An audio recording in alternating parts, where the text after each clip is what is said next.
ပြောစရာအမှတ်တရတော့မှတ်မရရပေါ့ဒီနေ့ကျွန်တော်လည်းသူနဲ့ဘန်းဆိုးထဲမှာညိုထဲမှာတွေ့တော့တစ်ဖက်အတူတောင်းရတယ်ပြောဆိုရင်တော့အခုဘယ်သွားအောင်မလဲတဲ့မဟုတ်ငါအခုစောက်အဟောင်းနဲ့ခဏသွားမလို့ငါဖတ်ချင်တဲ့စောက်လေးသွားရှာအဲ့ဒါကျွန်တော်လည်းလိုက်ခဲ့မယ်သူကကျွန်တော်တော့ပါလာအဲ့သူလည်းကျွန်တော်နှစ်ယောက်ပေါ့စောက်အဟောင်းနဲ့သွားမှွေတာပေါ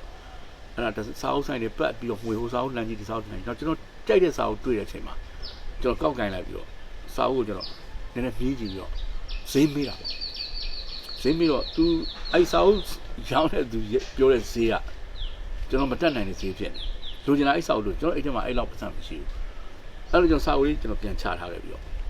ဖာသီးပါတာပဲဆက်ငေးတာပေါ့စောက်တန်းထောက်လျှောက်ဆိုတော့ဟုတ်မဟုတ်ပဲခဏကြာတော့အဲ့စောက်တန်းအလွန်လောက်လေးမှာအခုခဏနေဦးနဲ့ကျွန်တော်ဘသူတွေ့လို့ဆိုလားမဆိုတော့သူအတိပြောက်တွေ့လို့ဆိုတော့တွားပြီးတော့နှုတ်ဆက်လိုက်အောင်လို့အခုဘယ်ဒီမှာစောင့်နေပဲကိုကအဲ့ဒါနဲ့အဲ့နားမှာရောင်ပေးပေးနဲ့စောင့်နေသူကပျောက်သွားခဏကြာတော့သူပြန်ရောက်လာတော့ပြီးပြီပေါ့ဒီအခုပြီးမှညာတွားကြပြီးတော့လက်ဖေးဆိုင်နောက်တစ်ခါထပ်ထိုင်ပြန်ကန်ဒီပေါ့အဲ့လက်ဖေးဆိုင်ကြောက်တော့မှလက်ဖေးဆိုင်ထိုင်ပြီးတော့လက်ဖေးပိုင်းမှာပေါ့စကားစီပြောရရတယ်လို့သူ့တို့ထဲကနေစာအုပ်လေးတုတ်ထုတ်လိုက်ဆိုတော့ကျွန်တော်ကောက်ကန်ပြန်ချလာစာအုပ်လေးထုတ်လိုက်ပြီးတော့ဆိုင်းလေးထိုးပြီးလက်မှတ်နဲ့အခုထွက်တယ်ကျွန်တော်လက်ဆောင်နဲ့အဲ့တခုကျွန်တော်ဖတ်မိတယ်ကျွန်တော်သူဟိုပါပေါ့ကျွန်တော်လက်ထဲ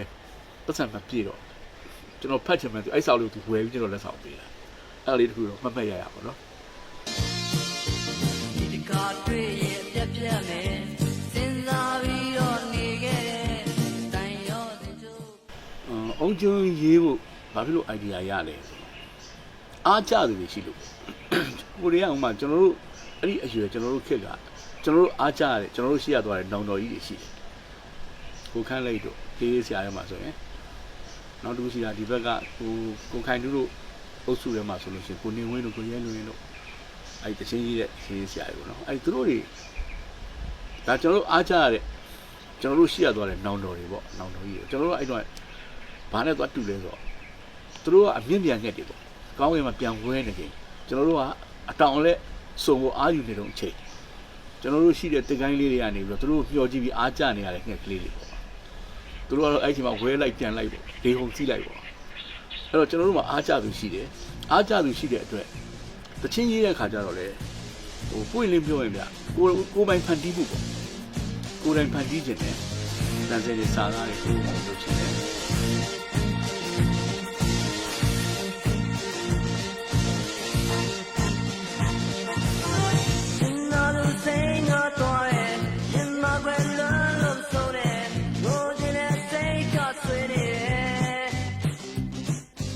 အခက်အခဲဆုံးအချိန်ကတော့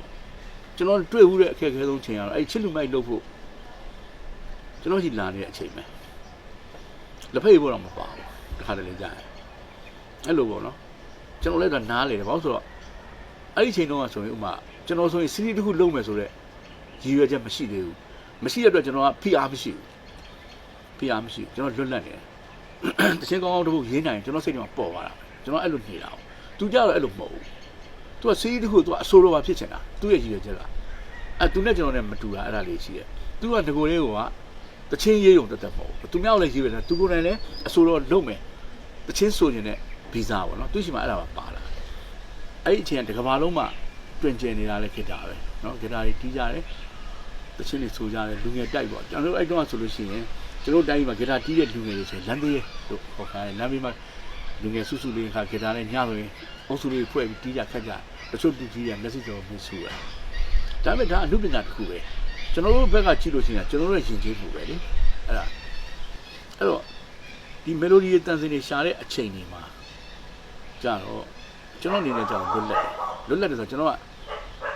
ကျွန်တော်ဟန်ခေါ်တာပေါ့အဲ့ဒါမျိုးလေးကျွန်တော်မှရှိတယ်ရိုးရပဲနည်းနည်းစတယ်ဒါပေမဲ့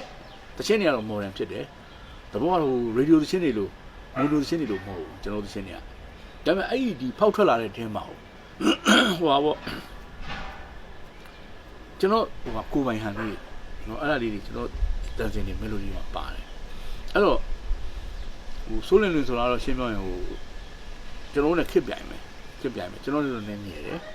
ခစ်ပြိုင်မယ်အဲ့တော့ကိုတန်းသလိုကိုရေးကြတာပဲအဲ့တော့သူကတူတယ်ဆိုတဲ့နေရာမှာလေကိုအနားမှာရှိရင်ကိုအနားရှိတဲ့လူ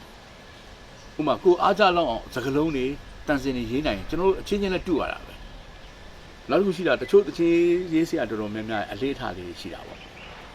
ဥပမာတချို့ဆိုရင်တပုတ်ဆွဲပေါ့ကိုပေါက်ထားတဲ့ချင်းလေးနောက်ကိုနာမည်တော့မှာခွင်းစားခွင်းမိတ်လေးနဲ့အဲ့တချင်းနာမည်လေးထည့်တာကျွန်တော်အဲ့လိုမျိုးတော့ကျွန်တော်မလုပ်ခဲ့ဆိုအဲ့တပုတ်ထဲနဲ့ရက်သွားမှာဆိုလို့ကျွန်တော်လောဘတော့လည်းကြီးတာပေါ့